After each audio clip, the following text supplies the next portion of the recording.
Welcome to the series of virtual university MSCS entry test preparation. ये virtual university की MSCS की entry test preparation series की video है। Complete series इस channel के ऊपर अपलोड की जा रही है और आज की वीडियो के अंदर आपको MSCS के एंट्री टेस्ट की प्रिपरेशन के लिए सेक्शन नंबर 3 का ऑपरेटिंग सिस्टम वाला पार्ट करवाया जा रहा है और टेस्ट के प्रिपरेशन के हिसाब से आपको MCQs करवाए जा रहे हैं। तो शुरू करते हैं आज के इस ट्यूटोरियल को। इसमें सबसे पहले कि ल्यूनिक्स जो है वो वर्जन है कौन से ऑपरेटिंग सिस्टम का, वो वर्जन है यूनिक्स ऑपरेटिंग सिस्टम का। सो यूनिक्स इसका आंसर है।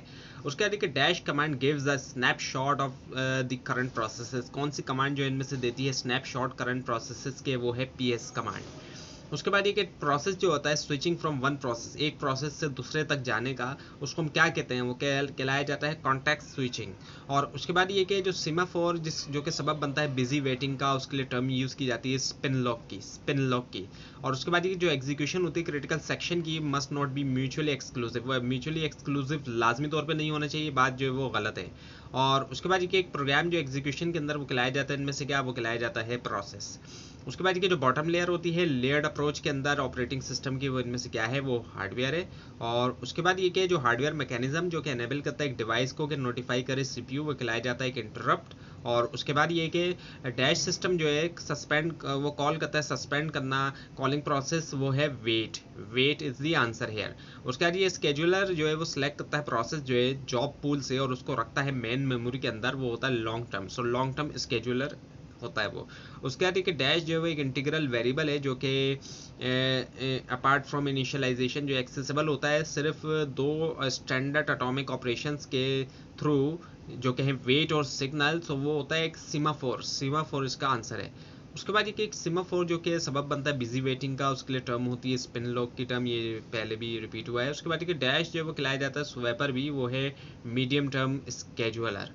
और उसके बाद ये कि टेकिंग द CPU लेना एक प्रोसेस से और देना दूसरे प्रोसेस को, उसके लिए टर्म यूज़ की जाती है कॉन्टेक्स्ट स्विचिंग की। और उसके बाद ये कि स्वैपर जो है उसके लिए टर्म जो है वो यूज़ की जाती है as a short term scheduler भी, ये बात जो है वो गलत है, सही नहीं है बात। उसके बाद ये डैश जो है वो स्वैपर भी खिलाया जाता है, वो है मीडियम टर्म जो है वो स्वैपर भी खिलाया जाता है। उसके बाद ये dash system call is use, कौन सी जो है वो सिस्टम कॉल यूज़ की जाती है राइट करने के लिए एक फाइल को या फिर फीफो या फिर कोई भी जो दूसरा IPC चैनल है। सो वो है राइट जो इसका आंसर है।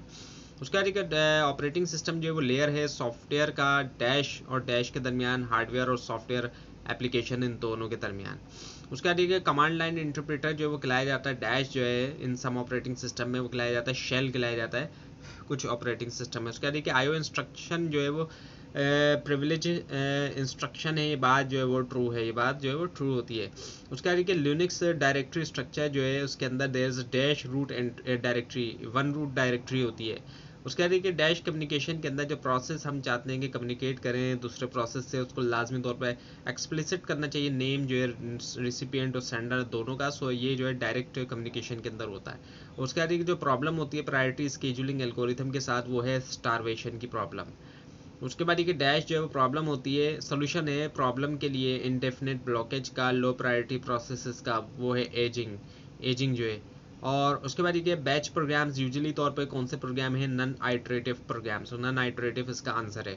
उसके बाद ये तमाम जो थ्रेड्स होते हैं विद इन अ प्रोसेस वो शेयर करते हैं कौन सा, address space, same address space share करते हैं। उसके बाद देखिए POSIX, इनके POSIX जो है एक स्टैंडर्ड है जिसको डेवलप किया इनमें से किसने, IEEE ने। और उसके बाद ये कि नाइस वैल्यू हेल्प करता है असाइन करने में, डैश जो है एक प्रोसेस को हेल्प करता है असाइन करने में प्रायोरिटी जो है। और उसके बाद ये कि जो प्रायोरिटी होती है एक प्रोसेस की कैन बी चेंज, उसको चेंज किया जा सकता है यूज़ करते हुए नाइस कमांड को। और उसके बाद ये कि डैश जो है प्रिवेंटिव स्केजुलिंग एल्गोरिथम है, वो है राउंड रॉबिन।